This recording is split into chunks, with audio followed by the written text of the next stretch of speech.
Hello, everybody, and welcome to the NBA Trade Zone podcast, where we talk all things NBA trades, past, present, future. Hi, guys. My name is Daniel.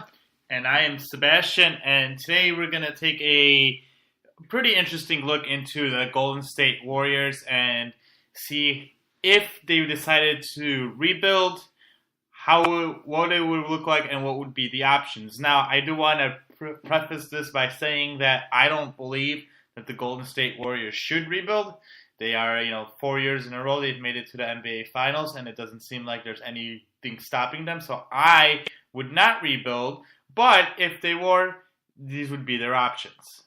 Yeah, and this is a real fun one that we've been looking forward to doing for a while. We decided to save it for a rainy day in August when there's not much going on, and here we are in Chicago, and it's a rainy day, so figured there'd be no better time to do this episode than today. And as far as the Warriors rebuild, I agree that they still should not rebuild.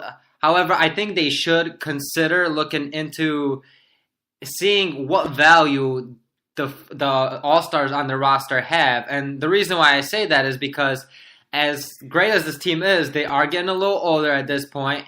And if they want to continue stability, a winning atmosphere, a stable winning atmosphere, it might not be the worst idea for them to at least gauge the trade value of each of these players and see how much they could really get in return.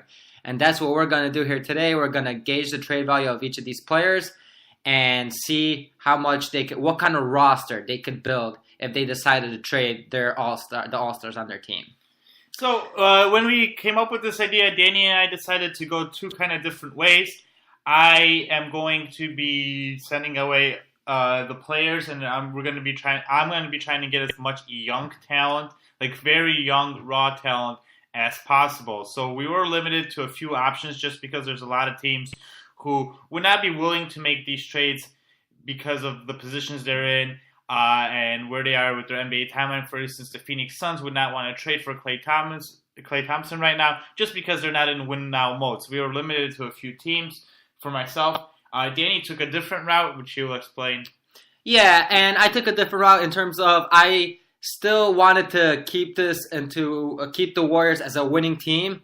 However, the main goals I set forth with my rebuild here is to make sure the team does get younger, does make sure that they still do have a winning culture, and really make sure that that there's a good chance that the roster stays intact over a long period of time, not just for a season or two. And this is what we also have to take into consideration, the fact that Klay Thompson is a free agent next year, so we might not get as much in return for him as they could have 3 years ago when he was on a longer contract, and it would have been guaranteed for him to be on a team for 3 years. So we really had to take into consideration these factors and take into consideration what teams these players that are being traded to would want to stay with, and not just trading, like Sebastian just said, trading Klay Thompson to a Phoenix Suns, which even though that would make sense, but what are the chances that Klay Thompson stays in Phoenix next year when the team that they have is still extremely young, and not to mention the fact that him and Devin Booker play the same position, but the fact that the team is extremely young, and who knows whether he would really want to stay there when he has a chance to go to the Lakers, for example, or go to another young team like Philadelphia, which both teams have better, younger talent than Phoenix probably does at this point. All right, so we're going to jump into the trades we have proposed. I'm going to start off with the trade I have for Klay Thompson. I'll discuss the trade, why I think both teams would consider doing it, and how it would help the teams. So if I'm sending Klay Thompson to the Philadelphia 76ers. And in return, the Warriors would have to take on Jared Bayless's contract, which has 1 more year. This is more of a salary filler. Then they sent Markelle Fultz, Zaire Smith, and Dario Saric. The reason why I believe this works out for the Philadelphia 76ers is because Klay Thompson would be pretty much a perfect fit. He'd be a three-point shooter who doesn't need to have the ball in his hands, right? Klay Thompson is someone that scores, catch and shoot. Ben Simmons is a great passer. He'd be able to set him up. There'd be a nice pick and roll with him, and Klay Thompson can run a pick and roll. Joel Embiid is a decent passer. He can pass out of the post. So I believe Klay Thompson would be kind of the scorer that they've been missing, kind of the third piece that Philadelphia wasn't able to get in the offseason this year. And I believe by trading him for a year earlier before he's a free agent would kind of give him, it would kind of give him the option to like, well, we'll be in a better position to re-sign Klay Thompson right now after next year. If I'm the Golden State Warriors, this is probably the best package of young players I can get back. I can get back Markelle Fultz, Zaire Smith, Dario Saric. I was debating about should I involve Zaire Smith in this deal. But the more I looked at it, the more I was like, if I'm Golden State, Klay Thompson's a proven player. Now, Fultz has the potential, right?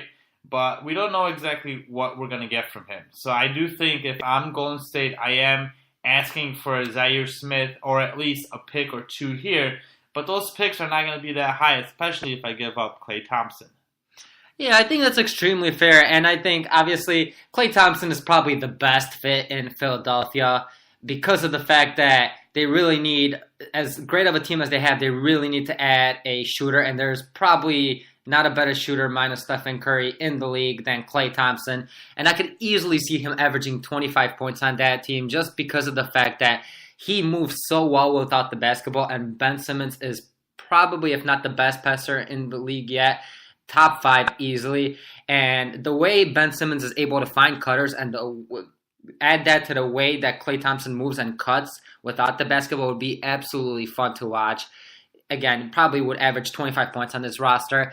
Not to mention the fact that, yes, the Philadelphia 76ers struck out this offseason. Now, this was through no fault of their own, and I think they're being heavily criticized with no unjustly because of the fact that none of those free agents like Paul George and LeBron James were ever going to consider going to Philadelphia. Truly consider going to Philadelphia. However, I think picking up a player like this through a trade makes perfect sense for them and would raise their chances of being able to keep that player on their roster. And yeah, I think Zaire Smith's involvement is necessary just because of the fact you don't know 100% what you're getting with Fultz. And that is the main reason why he should be included in this roster. And Saric looks like he's going to be a good starter in the league, but he doesn't have much of superstar potential. So I think it makes sense to add in a Zaire Smith in this trade. So I like this trade for both teams, and I think it would work out great for both teams. Now, I think we do have to mention real quick, too, that we are not taking into consideration the fact that some of these players did just sign free agent contracts, so they're not able to be traded till either December 15th or January 15th.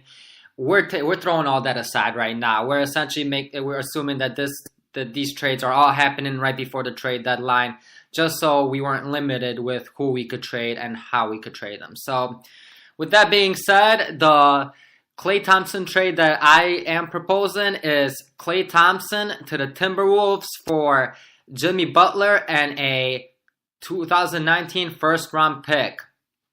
So I think this trade is pretty simple. Both players are 28 years old, and both players could either play shooting guard. Jimmy Butler could also play small forward, which I will actually assume over here that he will play for small forward for my roster.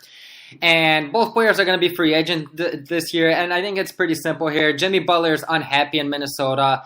He needs a change of scenery. He probably wants to go to California. Now, his ideal destination would probably be LA. However, Golden State is not a ways away.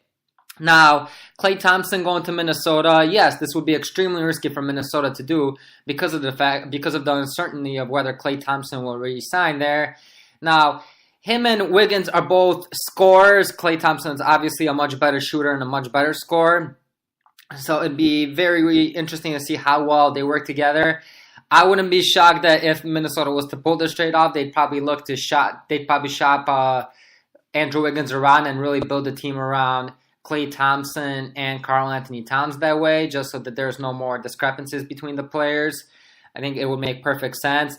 Now, the Timberwolves adding in a first-round pick here is necessary because of the fact that Klay Thompson is a better player than Jimmy Butler, in my opinion. His value is higher than Jimmy Butler's value at this point.